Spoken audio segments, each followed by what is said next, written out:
This Eucharistic miracle happened in the city of Zaragoza in 1427, when the bishop of the city was Don Alonso Arjulo.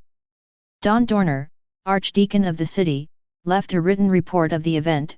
A married woman consulted a Moorish evil sorcerer for a remedy to cure her husband of his violent nature and to make him treat her more gently.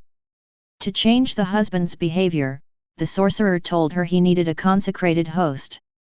The very superstitious woman went to the church of Saint Michael, went to confession and received the Eucharist.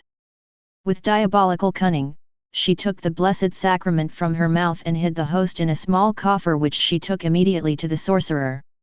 When they opened the coffer, instead of the host they saw, with great terror, a little baby surrounded by light. The sorcerer told the woman to take the coffer home, burn the Holy Eucharist, and bring the ashes to him. The unscrupulous woman did as she was told, but with great amazement saw that though the coffer was completely burned, the baby remained unharmed. Stricken with terror and out of her mind, she ran to the house of the sorcerer to tell him what happened. The sorcerer, on hearing the words of the woman, began to tremble, fearing a vengeance from heaven. They decided to go to the cathedral to inform the bishop Don Alonso, confess their sin and ask for baptism.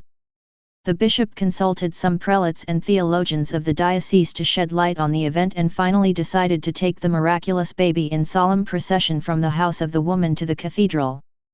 The whole city accompanied the procession and was deeply moved at the sight of the marvelous baby. Once in the cathedral, the miraculous baby was put on the altar of the chapel of Saint Valerio so that the people of Zaragoza could see him and venerate him. The following day, while the bishop was celebrating Mass at the same altar, at the words of consecration, a host, immediately consumed by the bishop, appeared where the baby was. Thanks to this Eucharistic miracle, the people of Zaragoza were renewed in their devotion to the Blessed Sacrament.